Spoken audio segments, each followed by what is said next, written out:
నమస్తే ఫ్రెండ్స్, ఎలా ఉన్నారు? నేను శైలజ. వెల్కమ్ టు మీ శైలజ వ్లాగ్స్. ఈరోజు మన ట్రెడిషనల్ స్వీట్స్ 4 రెసిపీస్లో మొదటి రెసిపీ బెల్లం నువ్వుల అరిసెలు. ఇది స్వీటే కానీ హెల్దీ స్వీట్ అని చెప్పుకోవచ్చు. బెల్లంలో ఉండే ఐరన్ అలాగే నువ్వులలో ఉండే కాల్షియంతో ఇది హెల్దీగా ఉంటుంది. ఈ బెల్లం అరిసెలకు పంచదార అనేది అస్సలు వాడట్లేదు. పల్లెటూరు కదండి, కొంచెం ఈగలు కూడా తిరుగుతూ ఉంటాయి. ఈ బెల్లం అరిసెలు చేసుకోవడానికి పాకంకి ఒక తెపాలా తీసుకొని 2 కేజీల బెల్లాన్ని ఇలా చిన్న చిన్న పీసెస్గా కట్ చేసుకొని తెపాలాలో వేసుకోవాలి. ఇందాక చెప్పుకున్నాం కదండి, బెల్లంలో ఐరన్ కంటెంట్ ఎక్కువగా ఉంటుంది. 2 కేజీల బెల్లానికి ఒక అరషాడు నీళ్లు యాడ్ చేసుకోవాలి. అంటే కేజీకి గిద్ద నీళ్ల చొప్పున, నీళ్లు ఎక్కువగా పోసేయొద్దండి, కొలత చొప్పునే వేసుకోవాలి.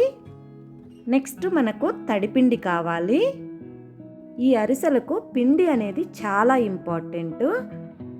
2 కేజీల బెల్లంకి 4 కేజీల బియ్యంని తీసుకోవాలి. ఈ బియ్యంని 15 గంటల పాటు నానబెట్టాలి. 15 గంటల తరువాత శుభ్రంగా కడిగి నీళ్లను మాత్రమే వడకట్టుకోవాలి. అలా వడకట్టుకున్న బియ్యంని మర ఆడించుకుంటే మనకు తడి బియ్య పిండి వస్తుంది. మర ఆడించిన తరువాత దీనిని జల్లెడలో వేసి ఇంకొకసారి జల్లించుకోవాలి. అప్పుడే మనకు మెత్తటి బియ్య పిండి అనేది వస్తుంది. ఈ అరిసెలకు ఏ మాత్రం నూక అనేది ఉండకూడదు, చాలా మెత్తగా ఉండాలి బియ్యం పిండి. మనం ఇందాక బెల్లం వేసుకున్నాం కదండి, ఆ బెల్లాన్ని పొయ్యి మీద పెట్టి కరిగించుకోవాలి. బెల్లం అడుగు పట్టకుండా ఇలా కదుపుతూ బెల్లంని కరిగించుకోవాలి. ఇలా పొంగొస్తూ ఉంటుంది. ఈ పాకం కరెక్ట్ కన్సిస్టెన్సీ అనేది చాలా ఇంపార్టెంట్ అరిసెలలో. లేత పాకం అయితే మనకు పిండి ఎక్కువ పట్టేస్తుంది. అదే ముదురు పాకం అయితే కనుక పిండి చాలా తక్కువ పట్టి తర్వాత అరిసెలు అనేవి గట్టిగా అయిపోతాయి. ఇలా ఒక ప్లేట్లోకి నీళ్లు తీసుకొని మధ్య మధ్యలో పాకాన్ని చెక్ చేసుకుంటూ ఉండాలి. చూడండి, నీళ్ళల్లో పాకం వేయగానే పాకము ముద్దలాగా అవ్వాలి. ఇప్పుడు పాకం రాలేదు, రెండోసారి చెక్ చేస్తున్నారు చూడండి. ఇలా వేసుకున్న తర్వాత పాకంని దగ్గరగా తీసి ఒకసారి ప్లేటుకు వేసి కొడితే కనుక గట్టిగా అనిపించాలి, టక్కని సౌండ్ రావాలి. అలా వస్తేనే పాకం వచ్చినట్లు లెక్క. ఇప్పుడు వెంటనే పాకంను దింపేసుకొని దానిలో నెయ్యి వేసుకోవాలి. ఇలా నెయ్యి వేయడం వల్ల అరిసెలు అనేవి చాలా టేస్టీగా ఉంటాయి. ఒకవేళ మీ దగ్గర నెయ్యి లేకపోతే స్కిప్ చేసేయచ్చు, ఉంటే గనక ఒక అరషాడు వేసుకోండి. ఇప్పుడు మనం జల్లెడి పట్టి ఉంచుకున్నాం కదా, ఆ పిండిని పాకంలోకి యాడ్ చేసుకోవాలి. చూడండి, ఇక్కడ చూపిస్తున్నట్లు ఇలా తిప్పుకుంటూ పిండిని యాడ్ చేసుకోవాలి. ఈ పిండి కూడా మరి ఎక్కువగా వేసేయకూడదు, మరీ పల్చగా లేకుండా మరీ గట్టిగా లేకుండా ఉండాలి. చూడండి, ఇక్కడ చూపిస్తున్నాను కదా, ఈ కన్సిస్టెన్సీలో ఉండాలి చలిమిడి అనేది. ఈ కన్సిస్టెన్సీలో ఉంటే మనకు అరిసె అనేది చాలా చక్కగా వస్తుంది. తెపాలాలో ఎక్కడ పొడి పిండి అనేది లేకుండా మిక్స్ చేసుకోవాలి, అన్ని కార్నర్స్. ఇది చాలా ఇంపార్టెంట్. ఒకవేళ అడుగును కానీ పొడిపిండి ఉండిపోయిందంటే మధ్యలో కలవదు, అందుకని చక్కగా మిక్స్ చేసుకోవాలి. ఇలా మిక్స్ చేసుకున్న దానిపైన మూత పెట్టి పక్కన ఉంచుకోవాలి. ఇప్పుడు పొయ్యి మీద బాణలి పెట్టుకొని డీప్ ఫ్రైకి సరిపడా ఆయిల్ని యాడ్ చేసుకోవాలి. ఈ అరిసెల ప్రాసెస్ అనేది జనాలతో కూడుకున్న పని. మినిమం 5గురు అయితే కావాలి. చూడండి, ఒకళ్ళు ఉండ చేస్తారు, ఒకళ్ళు పప్ప చేస్తారు, ఒకళ్ళు బాణల్లో వేస్తారు, ఒకళ్ళు తీస్తారు, ఒకళ్ళు చెక్కల మీద నూనెని నొక్కుతారు.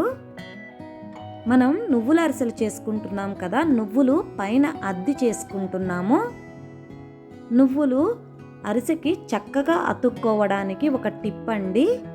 నువ్వులలో 2 టేబుల్ స్పూన్ల బటర్ మిల్క్ యాడ్ చేసుకుంటే అరిసెకు చక్కగా నువ్వులనేవి అతుక్కుంటాయి. నూనెలో వేసినప్పుడు కూడా విడివడకుండా ఉంటాయి. అరిసెలు పెద్ద ప్రాసెస్ అని ఎందుకంటారంటే ఎక్కువ జనాలు కావాలి, అందుకని పెద్ద ప్రాసెస్ అంటారు. ఇక్కడ చూడండి, ఒక పర్సన్ ఉండలు చేస్తున్నారు, ఇంకొక పర్సన్ నువ్వులద్ది అరిసె చేస్తున్నారు. అలాగే ఇంకొక పర్సన్ చేసిన నువ్వుల అరిసెలను బాణలిలో వేస్తున్నారు. ఇంకొక పర్సన్ బాణలిలో అరిసెని 2 వైపులా తిప్పి కాల్చి గంటలతోనే నూనెని ప్రెస్ చేస్తారు. ఇప్పుడు లాస్ట్ పర్సన్ చెక్కల మీద నూనెని ఒత్తేస్తారు. ఇదండి, ఇంత ప్రాసెస్ ఉంటుంది. మొత్తం 5గురు కావాలి, అందుకే అరిసెలు పెద్ద ప్రాసెస్ అంటారు. కానీ టేస్ట్ మాత్రం చాలా సూపర్గా ఉంటాయి. ఇవి 6 నెలల వరకు కూడా పాడవకుండా ఉంటాయి. ఇలా ప్రిపేర్ చేసుకున్న వాటిని పెద్ద బేషన్లో వేసుకొని ఆరబెట్టుకొని డబ్బాలో పెట్టి స్టోర్ చేసుకోవాలి. అంతేనండి, బెల్లం నువ్వుల అరిసెలు రెడీ అయిపోయినాయి. Please like, share and subscribe to our channel. Traditional స్వీట్స్లో మన 2వ రెసిపీ బూందీ మిఠాయి. దీనిని కూడా బెల్లంతోనే ప్రిపేర్ చేసుకుందాము. మనం ఎక్కడ పంచదార అనేది యూస్ చేయట్లేదు. ఇప్పటి వరకు మన ఛానల్ని ఎవరైనా సబ్స్క్రైబ్ చేసుకోకపోతే వెంటనే సబ్స్క్రైబ్ చేసుకోండి. మా ఈ రెసిపీ మీకు నచ్చినట్లయితే ఒక లైక్ చేయడం మర్చిపోకండి. ఈ బూందీ మిఠాయి కోసము శుభ్రంగా జల్లించిన శనగపిండిని తీసుకోవాలి. నేను ఒక సాలిడ్ శనగపిండిని మిక్సింగ్ బౌల్లోకి ట్రాన్స్ఫర్ చేసుకుంటున్నాను. అలాగే బూందీ మిఠాయి కోసము తడి బియ్య పిండిని మాత్రమే యూస్ చేసుకోవాలి. తడి బియ్య పిండి అంటే తెలుసు కదండి, 12 గంటల పాటు నానబెట్టి శుభ్రంగా కడిగి మర ఆడించుకోవాలి. దీనిని కూడా ఒక సాలిడ్ తీసుకోవాలి. అంటే శనగపిండి ఎంత తీసుకుంటే బియ్య పిండి కూడా అంతే ఈక్వల్ క్వాంటిటీలో తీసుకోవాలి. మనం మిక్సింగ్ బౌల్లోకి తీసుకున్న పిండిని కొద్ది కొద్దిగా నీళ్లు పోసుకుంటూ ఇలా కలుపుకోవాలి, ఉండలు లేకుండా. ఇక్కడ చూపిస్తున్నట్లు బీట్ చేసుకుంటూ కలుపుకుంటే మనకు బూందీ కూడా గుల్లగుల్లగా వస్తాయి. దీనిలో మనం ఎక్కడా కూడా బేకింగ్ పౌడర్ లాంటివి ఏమీ యూస్ చేయట్లేదు. చూడండి, పిండి కన్సిస్టెన్సీ ఇలా ఉండాలి. ఇప్పుడు పొయ్యి మీద బాణలి పెట్టుకొని డీప్ ఫ్రైకి సరిపడా ఆయిల్ వేసి వేడి చేసుకోవాలి. ఆయిల్ బాగా వేడైన తరువాత బూందీ గరిట సహాయంతో ఇక్కడ చూపిస్తున్నట్లు బూందీని దూసుకోవాలి. ఒక గిన్నె పిండి గరిటలో వేసుకొని ఇలా చేతితో అంటే బూందీ అనేది కిందకి జారుతుంది. నూనె మాత్రం వేడిగా ఉండాలి, లేదంటే బూందీ పొంగదు. ఇలా దూసుకున్న బూందీని మంచి ఎల్లో కలర్ వచ్చే వరకు దీనిని కాల్చుకోవాలి. ఇలా కాలిన వాటిని ఒక జాలి గరిటెలోకి తీసుకోవాలి. ఈ జాలి గరిటెను వేరొక గిన్నెలోకి 1 నిమిషం పాటు ఉంచుకోవాలి. ఇలా ఉంచడం వల్ల ఎక్సెస్ ఆయిల్ ఏమన్నా ఉంటే కిందకి జారుతుంది. ఆ తర్వాత మనం దీనిని సపరేట్ బౌల్లోకి ట్రాన్స్ఫర్ చేసుకోవాలి. ఇలా మనం ఎంత మిఠాయి అయితే చేసుకోవాలనుకుంటున్నామో అంత బూందీని దూసుకోవాలి. మనం బూందీకి 2 సోలల వరిపిండి, 2 సోలల శనగపిండి యూస్ చేసాము. అంటే మొత్తంగా మానేడు యూస్ చేసాము. అందుకని కేజీన్నర బెల్లం పడుతుంది. కేజీన్నర బెల్లంని చిన్న చిన్న పీసెస్గా కట్ చేసుకొని పాకం తెప్పాలలో వేసుకొని గిద్దన్నర నీళ్లు పోసుకోవాలి. ఈ పాకంలో మెత్తగా దంచిన యాలకుల పొడిని కూడా యాడ్ చేసుకోవాలి. ఈ పాకం వచ్చేలోపు వేరొక బేషన్లోకి ఆయిల్ రాసి పెట్టుకుందాము, అచ్చు వేసుకోవడం కోసము. ఈ బూందీ మిఠాయిలో కూడా పాకం అనేది చాలా ఇంపార్టెంట్. ఇలా ఒక ప్లేట్లోకి నీళ్లు తీసుకొని పాకం చెక్ చేసుకోవాలి. పాకం ఇలా ఉండ అయితే సరిపోతుంది. మరీ గట్టిగా ఉండకూడదు, అలానే మరీ మెత్తగా ఉండకూడదు. గట్టిగా ఉంటే కటకటలాడుతుంది, మెత్తగా ఉంటే సాగుతుంది మిఠాయి అనేది. మనకు పాకం వచ్చిన తర్వాత పాకంలోకి మనం ప్రిపేర్ చేసుకున్న బూందీ మొత్తంని యాడ్ చేసుకోవాలి. ఇలా మొత్తం బూందీ యాడ్ చేసుకున్న తర్వాత బూందీకి పాకం బాగా పట్టేటట్లు మిక్స్ చేసుకోవాలి. ఇలా మిక్స్ చేసుకున్న బూందీ పాకాన్ని మనము ఆయిల్ రాసుకున్న బేషన్లోకి వేసుకొని స్ప్రెడ్ చేసుకోవాలి ఈవెన్గా. చల్లారితే గట్టిపడిపోతుంది, అందుకే ఈ ప్రాసెస్ మొత్తము వేడి మీద ఉన్నప్పుడు మాత్రమే చేసుకోవాలి. ఇలా స్ప్రెడ్ చేసుకున్న దానిని 2 నుంచి 3 గంటల పాటు ఆరనివ్వాలి. ఆరిన తరువాత పర్ఫెక్ట్గా సెట్ అయిపోతుంది. మనకు చక్కని అలాగే టేస్టీ అయిన బూందీ మిఠాయి రెడీ అయిపోతుంది. Thanks for watching. Please like, share and subscribe to our channel. Traditional రెసిపీస్లో మన 3వ రెసిపీ మైదా పిండి కాజాలు. ఇవి అమ్మమ్మల కాలం నుంచి చేస్తూనే ఉంటారు ఇంట్లో పిల్లలకు. చూడండి ఎంత క్రిస్పీగా, ఎంత పర్ఫెక్ట్గా వచ్చినాయో. మన ఛానల్ని ఎవరైనా సబ్స్క్రైబ్ చేసుకోకపోతే వెంటనే సబ్స్క్రైబ్ చేసుకోండి.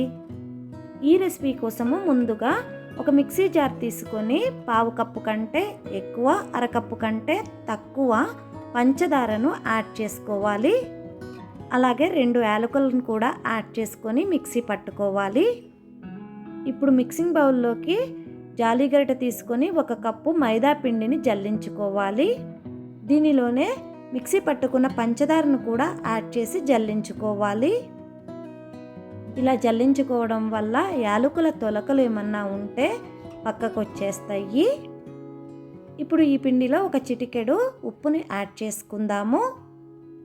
ఈ పిండి మధ్యలో ఇలా గుంట చేసుకొని ఒక కోడిగుడ్డుని తీసుకొని దీనిలోకి వేసుకుందాము. కోడిగుడ్డులో ప్రోటీన్ ఉంటుంది కదా, పిల్లలకు చాలా మంచిది అని యాడ్ చేస్తారు. ఒకవేళ మీకు ఇష్టం లేకపోతే స్కిప్ చేసుకోవచ్చు. కోడిగుడ్డు స్మెల్ రాకుండా ఉండడం కోసం నేను కొద్దిగా వెనిలా ఎసెన్స్ని యాడ్ చేశాను. ఈ వెనిలా ఎసెన్స్ మార్కెట్లో దొరుకుతుంది. ఇప్పుడు ఈ ఎగ్గు, షుగరు అన్నీ పిండిలో బాగా మిక్స్ అయ్యేటట్లు మిక్స్ చేసుకోవాలి. ఇలా మిక్స్ చేసుకున్న దానిలో కొద్దిగా పాలను యాడ్ చేసుకోవాలి. ఈ పాలతోటి పిండిని మిక్స్ చేసుకోవాలి. పిండి కన్సిస్టెన్సీ ఇక్కడ చూపిస్తున్నట్లు సెమీ సాఫ్ట్గా ఉండాలి. ఇప్పుడు దీనిలో 2 టేబుల్ స్పూన్ల నెయ్యిని యాడ్ చేసుకొని ఈ నెయ్యి కూడా పిండిలో మిక్స్ అయ్యేటట్లు ఒకసారి మిక్స్ చేసుకోండి. ఇలా మిక్స్ చేసుకున్న దానిని రోల్ చేసుకోండి. రోల్ చేసుకున్న దానిలో ఒక పెద్ద చపాతీ సైజు పిండి ముద్దను తీసుకోవాలి. దీనిని పొడిపిండి వేసుకుంటూ చపాతీలాగా ఒత్తుకోవాలి. ఇలా మధ్య మధ్యలో పొడిపిండి చల్లుకుంటూ మనము పెద్ద చపాతీలాగా ఒత్తుకోవాలి. ఇది మరీ పల్చగా లేకుండా కొద్దిగా థిక్గానే ఒత్తుకోవాలి. ఇలా చేసుకున్న చపాతీని స్క్వేర్ షేప్లో కట్ చేసుకుందాము. ఇక్కడ చూపిస్తున్నాను కదా, ఇలా ఎడ్జెస్ కట్ చేసుకొని స్క్వేర్ షేప్లోకి తెచ్చుకొని ఇక్కడ చూపిస్తున్నట్లు స్క్వేర్ షేపు బిళ్ళలుగా కట్ చేసుకోవాలి. ఇలా కట్ చేసుకున్న వాటిని వేరొక ప్లేట్లోకి ట్రాన్స్ఫర్ చేసుకోవాలి. ఇవి డీప్ ఫ్రైకి సపరేట్గా పక్కన పెట్టుకుందాము. ఇలా కాజాలు మొత్తము ప్రిపేర్ చేసుకోవాలి. ఇప్పుడు స్టవ్ మీద డీప్ ఫ్రైకి సరిపడా ఆయిల్ని వేడి చేసుకొని కొద్దిగా కాజాలను ఆయిల్లోకి యాడ్ చేసుకోవాలి. వీటిని వేయగానే కదిపించకూడదు. 1 నిమిషం పాటు వాటిని కాలనివ్వాలి. కాలిన తరువాత 2 వైపులా టర్న్ చేసుకుంటూ గోల్డెన్ బ్రౌన్ కలర్ వచ్చే వరకు వీటిని కాల్చుకోవాలి. ఇలా కాలిన వాటిని తీసి కొద్దిగా చల్లారిన తరువాత ఎయిర్ టైట్ కంటైనర్లో పెట్టి స్టోర్ చేసుకుంటే నెల రోజుల పాటు నిల్వ ఉంటాయి. తప్పకుండా ట్రై చేయండి.